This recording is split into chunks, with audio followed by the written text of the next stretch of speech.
Am I audible?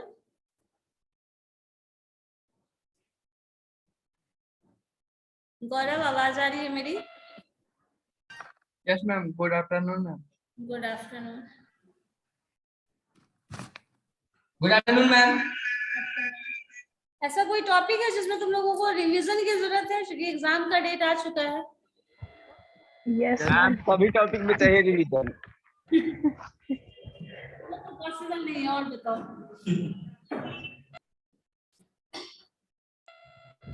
एक नया topic है कर्वेचर, जिसमें आई थिंक सबको ही कुछ ना कुछ प्रॉब्लम हो सकता है, तो उसको बता दें। यस मैम, हाँ। बता दीजिए। बोलो गौरव, क्या बोल रहे थे? यस। कर्वेचर बता दीजिए मैम। हाँ, कर्वेचर बता दें। अच्छा, मुझे ये बता देगा कोई, कर्वेचर था क्या और कर्वेचर है क्या? जो था वही है, क्या था कर्वेचर, क्या था?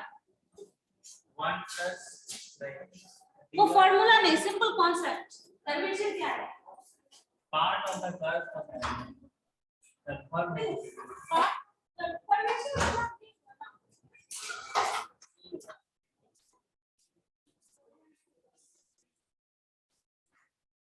बताओ। देखो, कर्वेचर जो है ना, वो बताता है टर्निंग इंटेंसिटी। जैसे कोई भी कर्व, कभी भी कर्व सिंपल एक लाइन ले, इसी लाइन को जब कोई एक वायर समझ लीजिए है, उस वायर को गोल गोल मोड़ रहा है, ठीक है, कोई सर्किल बनाओ, कोन बनाओ, कुछ भी बना सकते हो, तो उसको टर्न करो।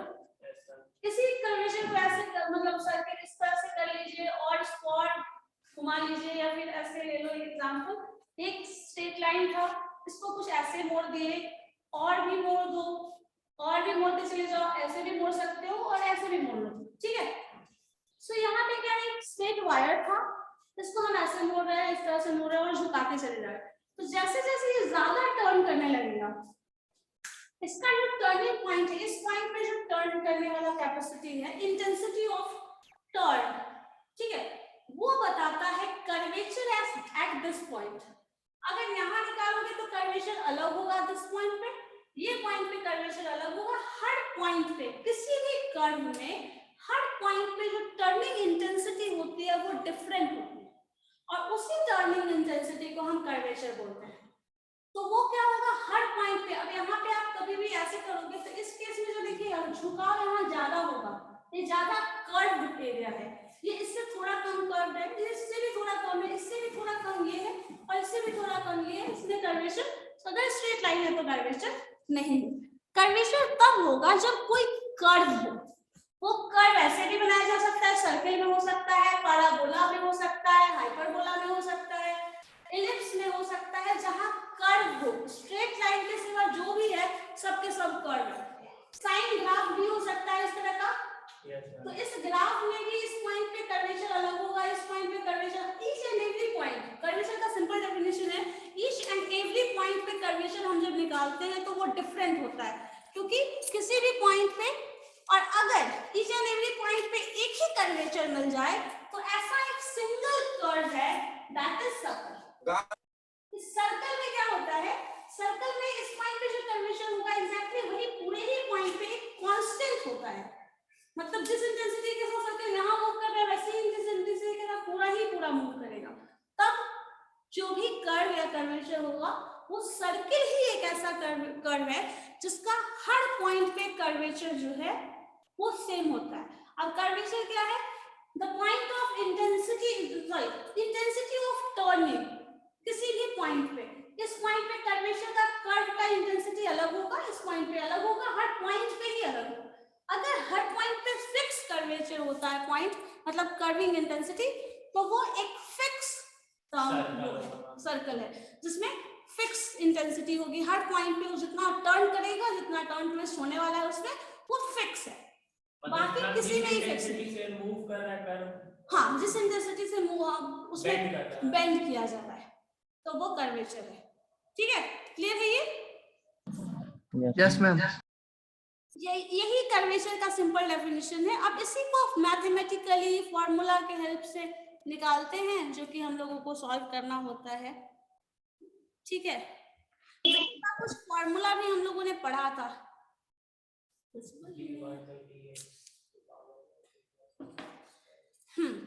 तो dy बाई dx क्या था?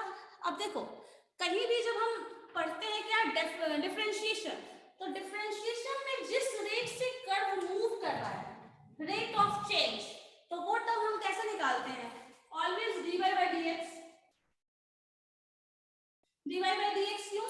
क्योंकि इस पर्टिकुलर पॉइंट पे जो रेट ऑफ चेंज, इसमें जो कर्वेचर निकाल रहे हैं वो क्या बता रहे हैं? रेट ऑफ चेंज इस पर्टिकुलर पॉइंट से इस पर्टिकुलर पॉइंट बहुत स्मॉल चेंज होता है, उस स्मॉल चेंज को करने में जिस रेट से वो चेंज हो रहा है वही कर्वेचर होगा। उसको मैथमेटिकल टर्म में उससे रिप्रेजेंट करते हैं, जो dy बाई dx है। मतलब एक तरह से ये बोलो, y is equal to fx कोई फंक्शन है, ये फंक्शन किसी कर्व का फंक्शन है, उस कर्व के फंक्शन को जब आप डिफरेंशिएट करते हैं dy बाई dx, तो ये डिफरेंशिएशन करके जो भी फंक्शन आता है, जनरली हम उसको f(x) लिख सकते हैं, सेंट्रल टर्म fx डिफरेंशिएट हो गया f(x) आ गया। तो ये जो डिफरेंशिएट होकर आ रहा है वही कर्वेचर, मतलब वहां rate of change at that point मिल जाएगा, जो अलग अलग पॉइंट पे अलग अलग होगा। ये सिंपल पॉइंट है, ये जब हम कर लेते हैं रेट ऑफ चेंज निकालते हैं, इसके बाद पर्टिकुलर पॉइंट डालते हैं x और y का, x1 y1, जो कि हम बताए थे शायद। x1 y1 इस पर्टिकुलर पॉइंट पे वो वैल्यूज रख दो फंक्शन में, तो उस पॉइंट पे कर्वेचर बताएगा। ठीक है, पीडीएफ तो ओपन ही नहीं रहा है।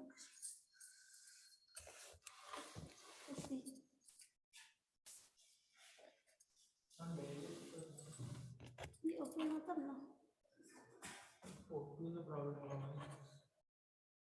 अब देखो पीडीएफ में, उसमें जहां वहां जिसमें जो प्रॉब्लम होगा मुझे पेज बताते चले जाना, हम बता देंगे। ठीक है, राइट मैम।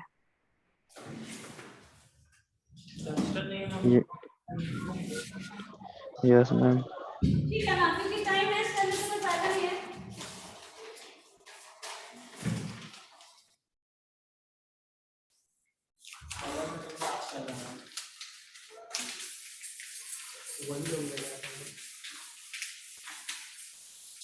ठीक है, अब कोई भी फंक्शन होगा, हर फंक्शन को कर्व में रेट ऑफ चेंज याद होगा, इससे पहले एक टॉपिक पढ़े थे रेट ऑफ चेंज, जो कि dy बाई dx बताता था। ठीक है, तो अब इस चीज को जो भी हम लैंग्वेज में ये सब समझ रहे थे, मीनिंग क्या है कर्वेचर का, क्या उसको ग्राफिकली देखते हैं, उसके इसमें यही है हमारे पास फंक्शन f जो है fx फंक्शन है, y is equal to fx दिया है, dy बाई dx इसी का हम निकालते हैं, जो rate of change first stage पे रेट ऑफ चेंज तो यही रहता है। अब रेट ऑफ चेंज इस चीज को अगर हम समझे कर्व में, तो मान लो एक कर्व है इस पॉइंट पे, इस पॉइंट से नेक्स्ट पॉइंट, दूसरे किसी पर्टिकुलर पॉइंट पे, या फिर इस पॉइंट से इस पॉइंट को, स्मॉल पॉइंट को ले लीजिए, डिफरेंस है इस रेडियस, जो इस टर्म आएगा इसमें, जब भी इस पॉइंट पे तुमको कर्व निकालना है तो क्या करते हैं हम, सबसे पहला स्टेप होता है इस पॉइंट से एक सर्कल बना दो, जो भी बना दो, एक सर्कल बना दो, दो पॉइंट दिया हुआ है, जो भी पॉइंट दिया है, दो पॉइंट, कोई एक पॉइंट देगा, उस पॉइंट के रेफरेंस में निकालना होता है। तो मान लो ये पर्टिकुलर पॉइंट P है, ये पर्टिकुलर पॉइंट P से Q में जाएगा, तभी रेट ऑफ चेंज हो रहा है, क्योंकि चेंज अगर इसी पॉइंट पे हमने और इसी पॉइंट पे बैठे रहेगा तो चेंज है ही नहीं। तो इस पॉइंट से P से Q पॉइंट पे जा रहा है, इस पॉइंट को, ठीक है, इस पॉइंट का जब भी कर्व अगर बनाया जाता है तो एक्चुअल में जो कर्व होता है वो इस तरह का है। इस पॉइंट पे आप जब कर्व बनाएंगे तो इसी इंटेंसिटी से इसको कर्व को ऐसे मिक्स कर देंगे, तो ये जो सेंटर बनेगा, ये सेंटर ऑफ कर्वेचर, ये जो डिस्टेंस बनता है वो रेडियस ऑफ कर्वेचर, और आपका जो भी पॉइंट है, ये पर्टिकुलर पॉइंट P पे, P से Q पे कहीं जा रहा है, दूसरा पॉइंट Q ले लो। सो क्योंकि P से Q पे क्यों जा रहा है, क्योंकि आपको रेट ऑफ चेंज देना है, तो आप एक ही प्लेस पे बैठे हैं तो रेट ऑफ चेंज क्या होगा, 0। सो P से Q तो मूव करना पड़ेगा, इस P से Q मूव करने के लिए इस पॉइंट पे, जिस पॉइंट पे रेडियस ऑफ कर्वेचर, जिस पॉइंट पे कर्वेचर निकालना है, उसी इंटेंसिटी से मूव करने वाला एक कर्व बना दिया जाता है, लाइक ऐसे सर्कल बना दिया जाता है। ये बनाने से क्या होता है, इस रेट को हम मेजर कर रहे हैं और वो रेट बहुत स्मॉल होता है, ऐसे उसको मेजर नहीं कर सकते, तो इसलिए इस रेट से पूरे को मूव कर लो, एक पूरा सर्कल बन जाएगा, और सर्कल का जो सेंटर है उसको सेंटर ऑफ कर्वेचर, इसका जो रेडियस है वो रेडियस ऑफ कर्वेचर, और इस पॉइंट पे जो कर्वेचर है वो आ आ जाएगा। ठीक है, ये सारे टर्म्स निकलते हैं और ये इसी के बेसिस पे बनाया जाता है, जिसको हम आपको पूरा प्रूफ करके बताए भी थे, अगर याद हो कुछ तब पीछे वाला, जिसको first formula of radius of curvature में देखो पूरा बनाया हुआ है। इस पॉइंट पे एक पूरा कर्व ले लिया है, कर्व का पी क्यू पॉइंट ले लिया है और यहाँ पे एंगल कुछ इस तरह से एंगल, इसका एंगल इसमें नहीं बना के बाहर बनाता है। बाहर इसलिए बना रहा है क्योंकि एंगल वो बहुत स्मॉल होगा और हम लोगों को पता है एक इंट्रिंसिक एंगल और जो एक्सट्रिंसिक एंगल का जो फॉर्मूला है वो आपको क्या होता है, जैसे ये पता है ना, अगर ऐसे हम लेंगे एंगल तो ये एंगल और ये एंगल सेम होगा, कॉरेस्पॉन्डिंग एंगल। ठीक है। इस केस के अगर देखें तो वही चीज, ये भी एंगल वैसा ही जाने वाला है, तो यही चीज वहां पे फॉर्मूला का यूज करके बस टर्म्स को निकालता है। तो यहाँ से हम लोगों को अब इसमें ज्यादा इन्वॉल्व होना नहीं है, बस जानना है कैसे बन रहा है। करेंगे क्या, एक सेंटर ऑफ टर्म ले लेंगे, इससे सेंटर ऑफ कर्वेचर मतलब ये पर्टिकुलर सेंटर, ये पर्टिकुलर पॉइंट और पी से क्यू का चेंज, क्योंकि रेट ऑफ चेंज है तो फिक्स पॉइंट पे नहीं होगा, रेट ऑफ चेंज का जो मैथमेटिकल फॉर्मूला है वो। अब रेट ऑफ चेंज के बाद जो रिजल्ट आ रहा है, किस पॉइंट पे चेंज को मेजर कर रहे हो, तो उस पॉइंट को मेजर करने के लिए dy by dx, जो कि तुम लोग आप लोग पहले भी सॉल्व किए होंगे, किसी पर्टिकुलर पॉइंट x1 y1 को ले लेते हैं और इसी वैल्यू को जो f' में आ रहा है, इस वैल्यू को यहाँ पे हम रख देते हैं, तो रिजल्ट x1 y1 जो भी लिखना है वो निकालो, सिंपलीफाई करो, आंसर आ जाएगा। ठीक है, अब इतना इसमें इन्वॉल्व होने से बेटर ऑप्शन है कि जो हम लोगों का फॉर्मूला है एग्जैक्टली वही देख लेते हैं। ठीक है, और इसका एक एग्जांपल भी देख लेते हैं। सो फॉर्मूला ऑफ कर्वेचर निकालने का क्या था,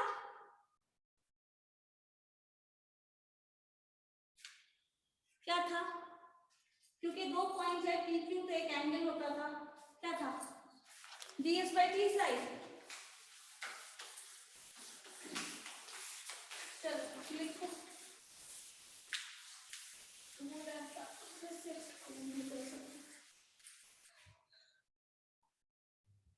तो मुश्किल है।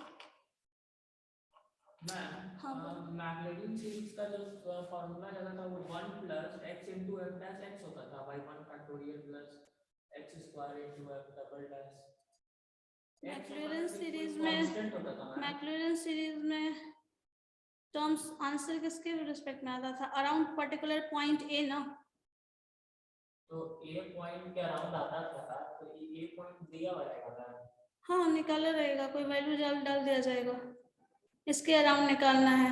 अबाउट 0 है तो वो टेलर्स हो जाता था, दोनों में यही रिलेशन भी है ना। क्यों वो f' 0 लगेगा सॉरी। और कर्वेचर को किसी पॉइंट पे, कर्वेचर को किस चीज से रिप्रेजेंट किया जाता है, ये याद है किसी को, साई से, साई नहीं, रो, रो से क्या मैम, हाँ रो से, रो से रिप्रेजेंट करते थे, पी जैसा जो सिंबल होता है वही मैम।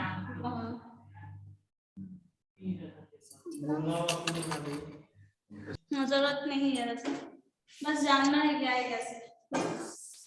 चलो ठीक है, तो इसमें सर्किल ऑफ कर्वेचर के बाद आपके पास जो रेडियस ऑफ कर्वेचर निकलता है वो है क्या, ds by d psi, where psi is the angle, ds by d psi ma'am. हाँ तो ये क्या निकला है बताइए तो, ds radius of curvature rho, और रो निकला, rho is equal to ds by d psi, ds by d psi। यहाँ s क्या है ma'am, s distance covered by that, ds by d psi, और psi क्या है, psi is the angle, कहाँ का है, जो पॉइंट सेंटर ऑफ कर्वेचर जो चेंज हो रहा था, ये पर्टिकुलर पॉइंट का सेंटर, ये p और q वाला टर्म है, p से q पे जा रहा है, जो एंगल फ्रेम हो रहा है, एंगल जो फ्रेम हो रहा है, हाँ।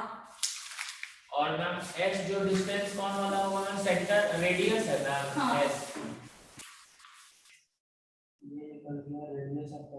ये रेडियस ऑफ कर्वेचर। अच्छा रुको एक मिनट, हम एक एक करके ये बता देते हैं। वो एक तो क्वेश्चन देखो तो, find the radius of curvature at the point s psi of the curve, मतलब s is equal to c tan psi, c tan psi मतलब क्या है, ये वही चीज है y is equal to fx, देखो ध्यान से, ठीक है। y is equal to F एक फंक्शन दिया है, अब इसी को आपको डिफरेंशिएट करना है, तो ds बाय d साइन, तो ये जो टर्म है इसको डिफरेंशिएट करो साइन के टर्म में, तो क्या हो जाएगा ds by d C sine sec square sin. This is equal to c sec square sin आएगा। Yes. c कांस्टेंट ही है, tan x का डिफरेंशिएशन sec स्क्वायर x हो जाता है, ये टर्म आ गया। अब इसको किसी पर्टिकुलर पॉइंट पे निकालना है, तो जो भी पॉइंट दे देगा उस पॉइंट को यहां मेंशन कर दोगे, नहीं है तो फिर मान लो यहाँ पे मेंशन कर दिया गया कुछ पर्टिकुलर वैल्यू, तो यहाँ पे पर्टिकुलर वैल्यू का मतलब है कोई पर्टिकुलर एंगल, तो एंगल बता दिया जाएगा, तो उसमें जो वैल्यू आएगा वो तो क्या बताओगे। निकला ds this is rho ma'am मतलब रेडियस ऑफ हाँ, curvature. Radius of curvature. Question में क्या था, फाइंड रेडियस ऑफ कर्वेचर ही ना, find radius of curvature. So radius of curvature जो होगा वो ds बाय d साइन होगा, और जो भी फंक्शन दिया है बस उसको डिफरेंशिएट कर दो किसी टर्म में। अगर यहाँ पे सिंपली ये मान लीजिए कर्व है y is equal to x square curve है, तो आप यहाँ पे dy s टर्म जो लिखा है उसी को dy बाय dx निकालोगे, दैट इज 2x जो होगा वो क्या है, this is rho radius of curvature. अब x का वैल्यू जो भी होगा उसके अकॉर्डिंगली रिप्रेजेंट करिए, आंसर आ जाएगा। ये कोई भी पर्टिकुलर फंक्शन हो सकता है, y is equal to fx वाला ये जो फंक्शन है, कोई भी फंक्शन होगा उसमें रेडियस ऑफ कर्वेचर निकालना है, तो ऐसे निकालो, यही था। जिसका कुछ एग्जांपल दिया हुआ है, फर्स्ट एग्जांपल आई थिंक यही है, ठीक है। लेकिन ये तब वैलिड है जब आपके पास पूरा टर्म जो है वो एक्सप्रेस किया गया वो नंबर्स में, मतलब फंक्शन में एग्जैक्टली फंक्शन दे दिया। और एक और फंक्शन है जिसका फॉर्म दिया है डेल स्क्वायर, सेकंड टर्म जो डिफरेंशिएट करके ला रहा है, जो कि पूरा ही रिजल्ट ओरिएंटेड टर्म है, कार्टेशियन फार्मूला, तो वो याद रखिए, वो ज्यादा इंपॉर्टेंट है इसको सिंपलीफाई करने के लिए, ठीक है। तो कार्टेशियन फार्मूला क्या है वो देखो, वो पूरा सिंपलीफिकेशन के बाद आया है वो term,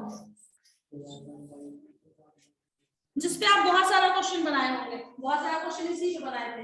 row is equal to 1 plus dy by dx, this whole to the power, इस टर्म का स्क्वायर है, and this whole to the power 3 by 2, and this is del square y by del x del square.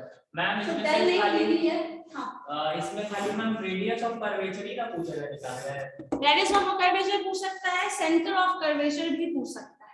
तो centre of curvature ये कैसे निकालेंगे? Centre of curvature ही बता। अच्छा ma'am ये जो निकाल रहा है ये तो डिस्टेंस ही है ना? हाँ, रेडियस सिंपल सा सवाल है, रेडियस मींस क्या है, वही तो होगा। इस पर्टिकुलर पॉइंट पे, इस पर्टिकुलर पॉइंट से आप ऐसे पूरा एक सर्किल बना रहे हैं, तभी आप निकाल रहे हैं रेडियस ऑफ कर्वेचर। तो मैम यहाँ पे ये जो कर्वेचर भी ना पूछ सकता है, कर्वेचर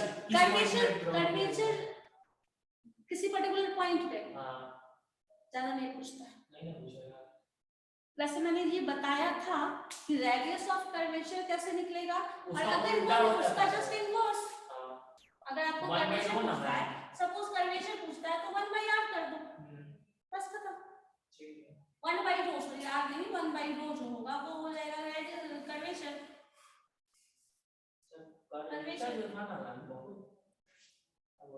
सब उसने बहुत मर्ज अप किया हुआ था टर्म्स, तो ये 1/रो हो जाएगा। तो कर्वेचर, सेंटर ऑफ कर्वेचर में यहाँ पे पॉइंट्स होंगे, ऑब्वियसली तो बात वो है। भी निकालना है मैम, ये पर दोनों पॉइंट पता रहेगा। हाँ, Distance x1 formula y1 यहाँ से लगाते हैं। निकाल के फिर उसके हेल्प से वो भी निकालते हैं, जो कि Distance निकाला हुआ formula बताए लगाते हुए हैं भी, देखो फॉर्मूला में भी होगा, उसमें भी लिस्ट में भी है।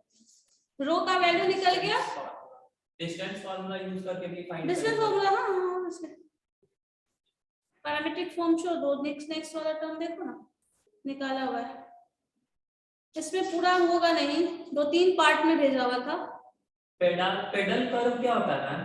पेडल कर्व में मत जाओ, पेडल कर्व से भी क्वेश्चन हाँ पहले एक बार में एक काम कर लो।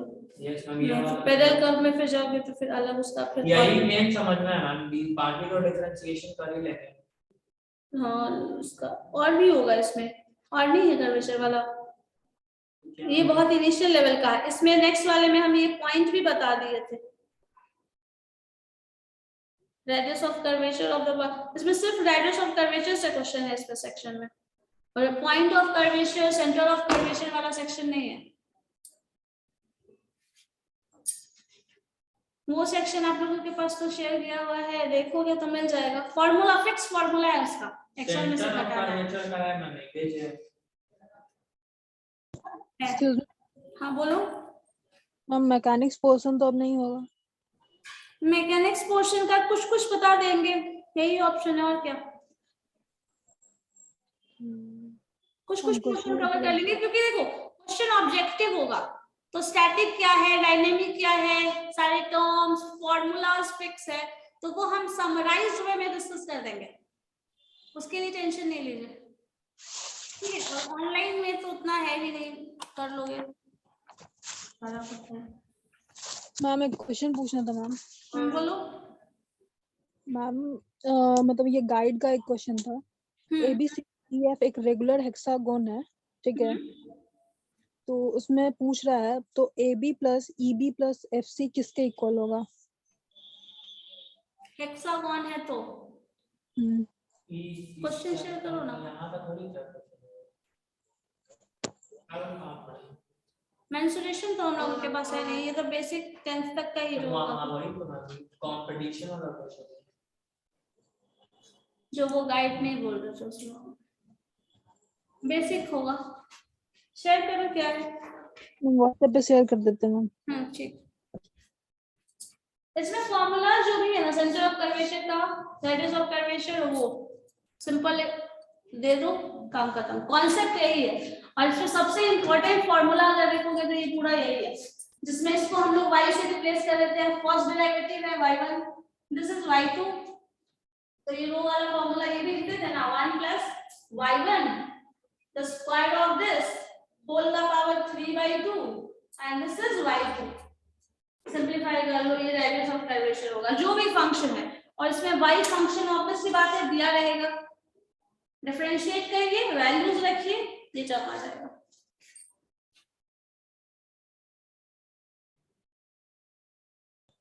मैम क्वेश्चन शेयर कर दिया। ओके करो। मैम ये सब देखिए मैम, ये सब पढ़ना नहीं हुआ है, कैसे होगा इंटीग्रेशन में? ये सब पढ़ना है, इंटीग्रेशन बाय समेशन मेथड, ये सब हम सब का फार्मूला उनका भेज दीजिएगा ना आपके पास होगा।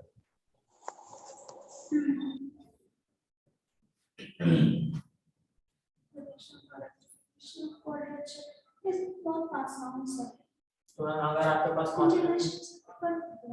इंटीग्रेशन तो पूरा हो गया, उसके बाद वाला जो है ना रिडक्शन बाय समेशन मेथड, ये इंटीग्रेशन में सिंपल इंटीग्रेशन वो तो पूरा है, इंटीग्राम हो गया।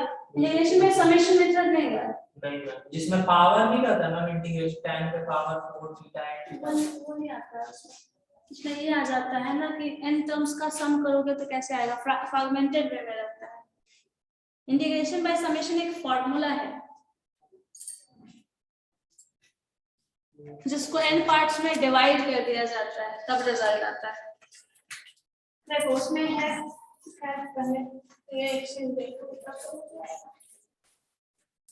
इंटीग्रेशन बाय समेशन में क्या होता है ना, जैसे मान लो सिंपल टर्म है, एक छोटा सा एग्जांपल दे रहे हैं, मान लीजिए x स्क्वायर है dx, इसका रेंज दे दिया है 2 to 4। यस ठीक है, x3/3 तो अब इसको सिंपलीफाई करोगे तो दिस इज x3/3, ये तो आ गया।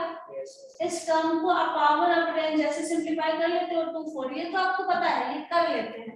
ये तरीका है इंटीग्रेशन का, इंटीग्रेशन का जो सिंपल तरीका है वो। दूसरे केस में क्या किया जाता है, इस 2 और 4 को डिफरेंट सेगमेंट्स में डिवाइड किया जाता है। अच्छा, तो एन इंटरवल्स में डिवाइड किया जाता है, मतलब ये किया जाता है 4 - 2 डिवाइडेड बाय n टर्म्स में डिवाइड करो a और b को। इसका मतलब है a = 2 हियर, b = 4। ठीक है, इसको n टर्म्स में डिवाइड करोगे तो यहाँ हो जाएगा, कितने टर्म्स में डिवाइड करना है, तो b - a by h = n terms में डिवाइड करो, ये मतलब हुआ इसका। So this is equal to nh and this is b - a, that is 2। b - a लिख सकते हो, 4 - 2 जो टर्म है, सो nh = 2 हो जाएगा। अब उसको डिवाइड करके उस तरह से ब्रेक करके निकाला जाता है, मतलब इसको n टर्म्स में सिंपलीफाई करिए, nh का वैल्यू, h का वैल्यू कुछ डालो, n का वैल्यू डालो, फिर सिंपलीफाई करो, n का वैल्यू 2 2 टाइम करके दे दो या फिर 2 3 कुछ भी वैल्यू डाल के n पार्ट्स में उसको डिवाइड करो, फिर टोटल सम करो बाय समेशन मेथड, जिसमें वो टर्म आ जाता है सम ऑफ n नेचुरल नंबर्स वाला केस, उस तरह से सम करके निकाला जाता है। ये हुआ इंटीग्रेशन बाय समेशन। तो ये हमें सॉल्व करने का जरूरत नहीं है, यहाँ पे ऑब्जेक्टिव क्वेश्चन की बात कर रहे हो ना, तो this is a kind of method. अगर इस मेथड से सॉल्व करना है तब उसकी जरूरत है। तो ये सब्जेक्टिव क्वेश्चन का पार्ट है, ऑब्जेक्टिव क्वेश्चन का ये पार्ट नहीं होगा, क्योंकि आपको इसका आंसर पूछा जाएगा ना ऑब्जेक्टिव में, तो आप इस मेथड से बनाइए या उस मेथड से बनाइए, आंसर सेम आएगा। लेकिन अगर तरीका का पार्ट बोला जाता है तब ये इंपॉर्टेंट है, तो उसमें ज्यादा इन्वॉल्व होने की जरूरत नहीं है इंटीग्रेशन बाय समेशन में, क्योंकि इंटीग्रेशन ही करना है आपको, उसका जो आंसर आएगा वही आंसर यहाँ भी आएगा, बट तरीका अलग हो जाएगा। और ये लेंदी मेथड है जो कि सब्जेक्टिव क्वेश्चन के लिए ही हो सकता है, ठीक है, ऑब्जेक्टिव के लिए नहीं होगा। ऑब्जेक्टिव में सिर्फ आपको आंसर चाहिए, जो आंसर वहां आ रहा है वही आंसर यहाँ पे आएगा। हाँ बोलो, क्या बोल रहे हो? उसका पार्ट ही नहीं है, उसमें सिंपली तुमको इंटीग्रेशन करना आना चाहिए, कुछ rules, area property, volume property का फॉर्मूला वहां पढ़ना जरूरी है, ठीक है, एरिया और वॉल्यूम का। इंटीग्रेशन में क्या सॉल्व करने पे सिंप्लीफिकेशन के बाद क्या रिजल्ट आता है वो वहां पे याद रखना है। जैसे आपको पता है क्या वैल्यूज है, क्या फॉर्मूला है, फॉर्मूला रखना होगा। एरिया प्रॉपर्टी के हिसाब से पाई आर स्क्वायर क्या होता है, पाई आर स्क्वायर एरिया ऑफ क्या, सर्कल, सर्कल का एरिया है, एरिया सर्कल का है, तो सिंप्लीफिकेशन करोगे। अब इसी को एरिया सिंपली ये एरिया के टर्म में, इसमें वॉल्यूम भी इन्वॉल्व कर देगा, तब क्या चेंज आएगा फॉर्मूला में, वो फॉर्मूला प्रूफ करने के लिए होता है, तो उसका फॉर्मूला याद रखना जरूरी है, रिजल्ट का जरूरत नहीं है, मतलब इसके टर्म में नहीं लिखने की जरूरत है, वो प्रूफ करने के लिए, वो सब्जेक्टिव क्वेश्चन है, मैंने कहा था ना, आपका जो सिलेबस डिजाइन है ना वो सब्जेक्टिव क्वेश्चन के अकॉर्डिंग डिजाइन है, ऑब्जेक्टिव करने में उसको बहुत ज्यादा मुश्किल नहीं है। चलो क्वेश्चन तुमने भेजा नहीं अभी तक कोमल? यस मैम, सेंड कर दिया मैम। मेरे पास तो कुछ पहुंच ही नहीं रहा है।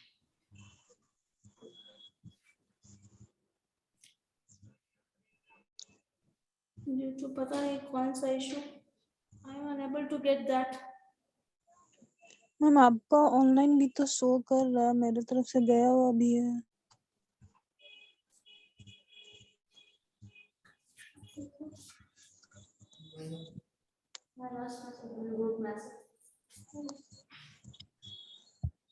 शो कर रहा है बट यहाँ नहीं आया है कोमल, एक भी मैसेज नहीं आया एक्सेप्ट द ग्रुप। पहले एक बार आया हुआ था 2:08 में आया है, 2:25 में लास्ट, 2:34, उसके बाद कोई मैसेज नहीं आया मुझे। नेटवर्क है आपका मेरे तरफ ऑनलाइन भी तो शो कर रहा है, हम सेंड भी किए हैं। बोलो क्या बोल रहे हो कोमल? मैम आप ऑनलाइन भी शो कर रही हैं और मेरे तरफ से गया हाँ हुआ। ऑनलाइन पता है मुझे, पता नहीं शो कर रहा है, सब कुछ दिखा रहा है, नेटवर्क भी मेरे फोन में शो कर रहा है बट आ नहीं रहा है, और इसमें मैंने सिस्टम में ओपन किया है वो भी ओपन नहीं हो रहा है, पता नहीं क्यों। मैम तो इस बाद में आंसर बस सेंड कर दिया, बस ठीक है, कंफर्म बाद में होना। हम वो शेयर कर देंगे, ठीक है। Okay ma'am. और इन लोगों को पीडीएफ से बहुत कुछ बताना था लेकिन नहीं कनेक्ट हो रहा, क्या करें। ऑब्जेक्टिव क्वेश्चन का जो था ना वो वाला, वो भी मुझे बताना था, बट वो भी एक क्वेश्चन का सेट है पूरा, तो क्वेश्चन का सेट सेल्फ स्टडी करना होगा और फिर बायस का जाना है, समय भी कम है तो कितना क्लास करें। फर्स्ट क्लास जो शुरू किए थे वहां से लेके जो थ्योरम था सक्सेसिव डिफरेंशिएशन से, सिर्फ फॉर्मूला और सारा कुछ एक जगह लिखो, क्या लॉजिक है, जो सीरीज है मैक्सवेल सीरीज, टेलर्स थ्योरम का टेलर्स सीरीज है, सक्सेसिव डिफरेंशिएशन का कुछ फिक्स फॉर्मूलाज है, अगर सक्सेसिव डिफरेंशिएशन का एक मेथड देख लीजिए, बाकी कुछ नहीं भी होगा तो कोई दिक्कत नहीं है, डिफरेंशिएशन का फॉर्मूला सारा है वो देख लो।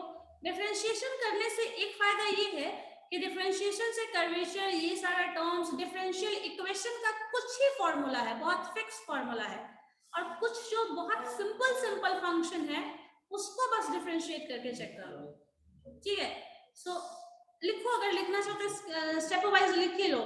क्या टर्म है डिफरेंशिएशन का बेसिक फॉर्मूला, सक्सेसिव डिफरेंशिएशन का कुछ कॉमन टर्म जो कि 90% चांस है इसके आने के, ठीक है, कुछ जो 1/log x या log x वाला टर्म होता था, an वाला, तो वो सब प्रूव नहीं करना होगा, बट उसके रिजल्ट्स जो कि आप बहुत कॉपी में बनाए हुए हैं, अगर वो याद हो जाता है तो याद कर लीजिए, और अगर नहीं होता है तो आप प्रैक्टिस ही कर लो।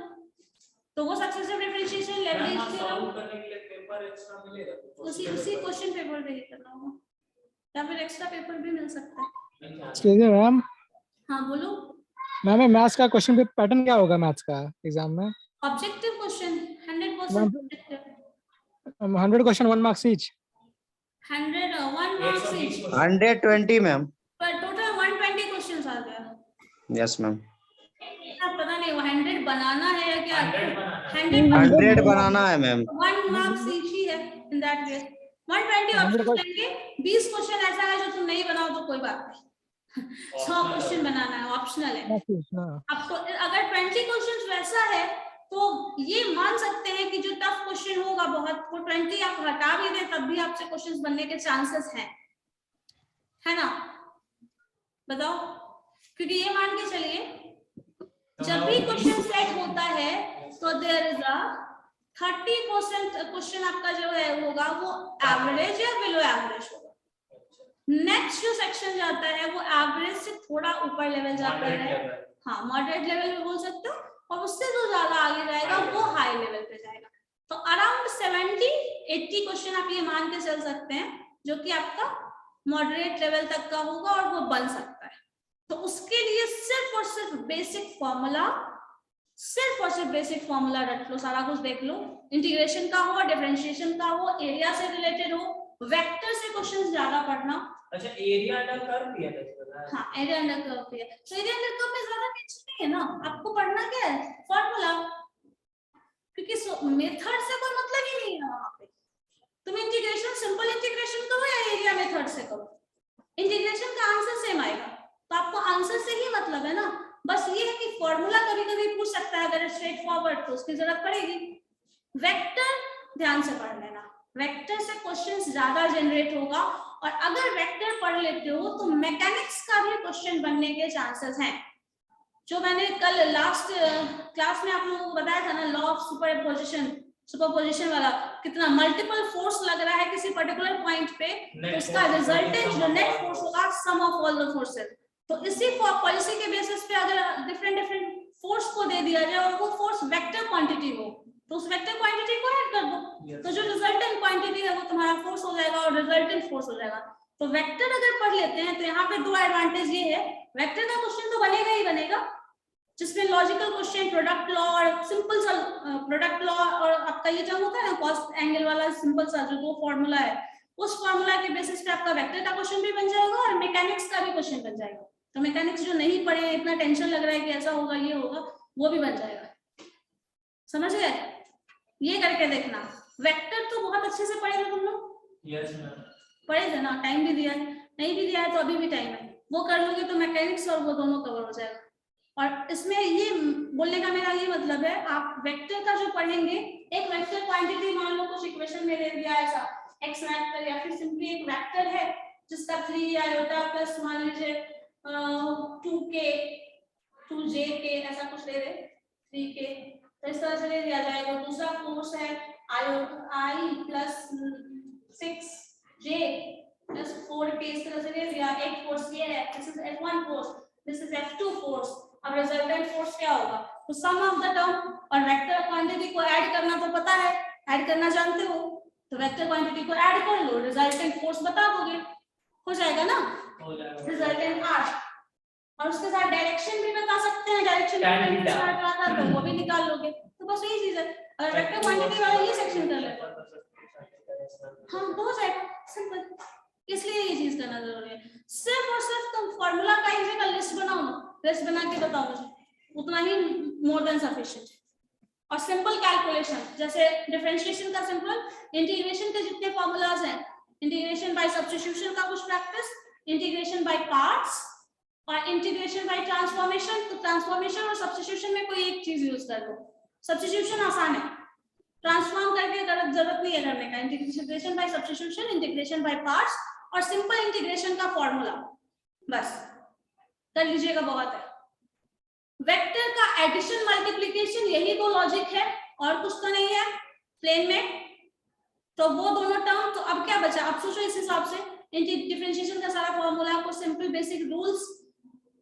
कर्वेचर से पहले एक टर्म और क्या था, कर्व, एसिम्प्टोट और कर्व का बस देख लो क्या क्या लॉजिक है उसका बस। उसके पहले tangent and normal, so tangent और नॉर्मल अगर याद है तो एसिम्प्टोट और कर्वेचर बन जाएगा। तो अगर ज्यादा टफ लगता है तो कर्वेचर और एसिम्प्टोट छोड़ दो, टेंजेंट नॉर्मल कर लो, सिंपल डिफरेंशिएशन करो, डिफरेंशिएशन के सारे फॉर्मूलाज कर लो। एसिम्प्टोट से 2-3 क्वेश्चन ही है जो पूछा जा सकता है। एसिम्प्टोट का पैरेलल एसिम्प्टोट और पैरेलल एसिम्प्टोट का कंडीशन क्या है, तो स्लोप जब इक्वल होता था तो पैरेलल एसिम्प्टोट बनते थे। सिर्फ जो भी मैंने पीडीएफ भेजा है ना, बस उसका फॉर्मूला एक जगह लिस्ट करना। ये परपेंडिकुलर है लाइन के कि कर्व के लिए है, लाइन और कर्व दोनों के लिए टेस्ट करेगा। मैक्सिमा मिनिमा से नहीं पूछा क्या मैम? क्या मैक्सिमा मिनिमा से क्वेश्चन? मैक्सिमम मिनिमम में कुछ नहीं करना होता है, डिफरेंशिएशन ही है ना, टेंजेंट नॉर्मल वाला। डिफरेंशिएट कर लो और जिस पॉइंट पे वैल्यू मैक्सिमम दे रहा है, मैक्सिमा है, जिस पॉइंट पे मिनिमम मैक्सिमम मिनिमम करना है उसको मत छोड़िएगा। अगर कर्वेचर और एसिम्प्टोट छोड़ दो तो तब भी चल जाए, मैक्सिमम मिनिमम मत छोड़ो। Yes ma'am.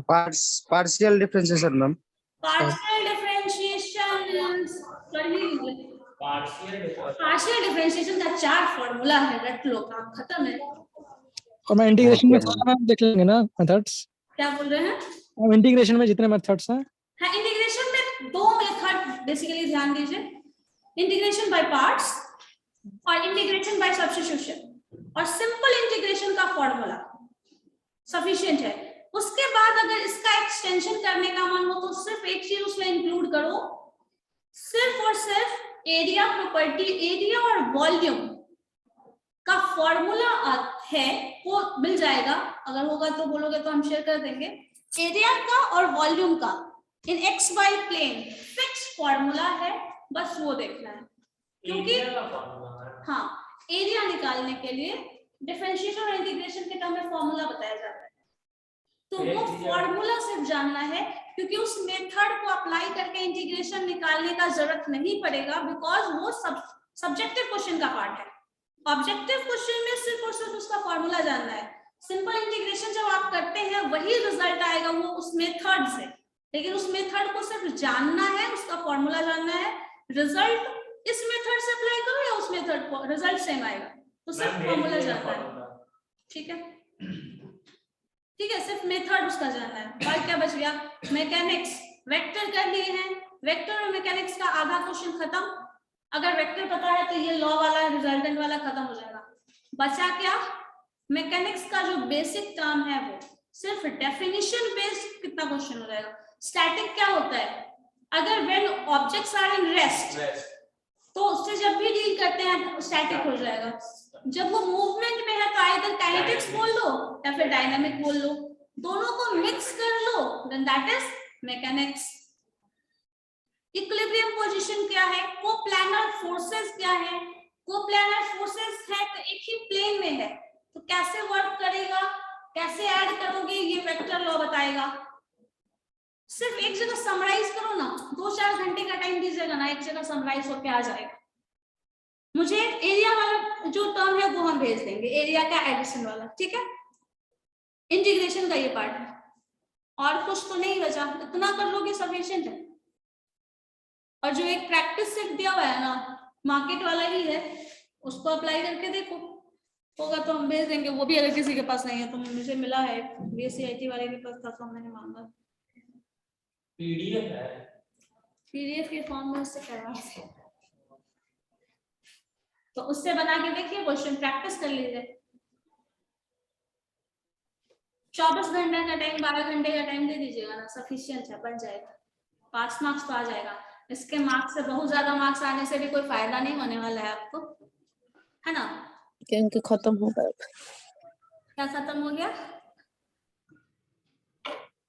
बहुत ज्यादा मार्क्स लाने का जरूरत आपको नहीं है, पास मार्क्स ही चाहिए, क्योंकि इससे रिजल्ट आपके वो पे नहीं आता, क्या बोलते हैं, ओवरऑल जो मार्किंग होती है उस पर उसका इम्पैक्ट नहीं होता।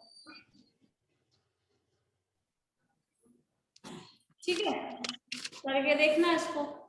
मैकेनिक्स वाला जो हम शेयर किए थे और पीडीएफ वो पढ़े हो दोबारा सब?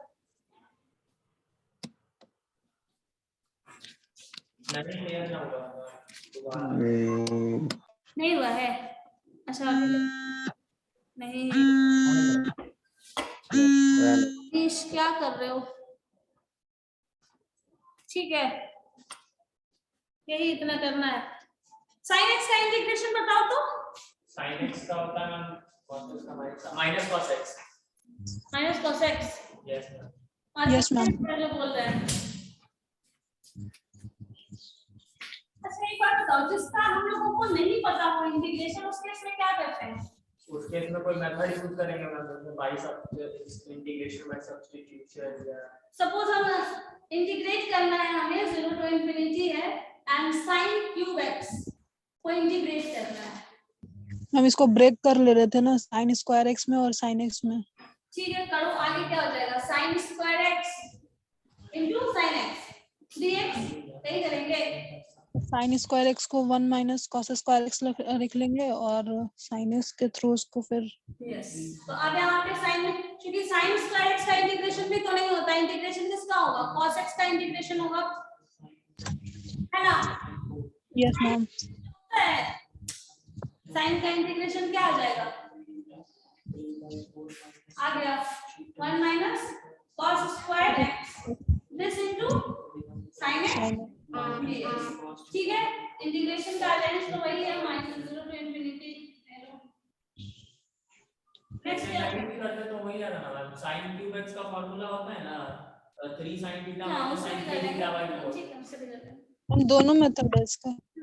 आंसर तो सेम ही आएगा। -3 cos theta by 4 plus cos 3 theta by 3। ठीक है ना, बन जाएगा। मतलब ऐसे टर्म जिसका इंटीग्रेशन सिंपल नहीं होता है, सिंपलीफिकेशन करने के बाद भी वही टर्म आने वाला है, इसमें और बस कॉम्प्लेक्स हो जाएगा उस केस में। इसमें कॉम्प्लेक्स हाँ हो जाएगा थोड़ा, यहाँ पे cos multiple square x term, into यहाँ पे sin स्क्वायर मल्टीपल टर्म आ जाएगा ना, तो मल्टीपल फिर टर्म 2 करेंगे 2 sin x into cos x sin 2x फिर एक तो टर्म बच ही जाएगा और कुछ हाँ, तो उसी को डायरेक्ट फॉर्मूला अप्लाई करो। यही चीज तो हम बताना चाह रहे हैं कि इसका फॉर्मूला अगर पता है साइन क्यूब का, तो डायरेक्टली वही 0 यूज से कर दो। इंफिनिटी का लिमिट लिया cos इंफिनिटी का वैल्यू कितना होगा 0। cos इनफाइनाइट यस सर, क्योंकि इंफिनिटी है आपका साइकिल तो 0 इनफाइनाइट पे 0 जाएगा, 0 1 0।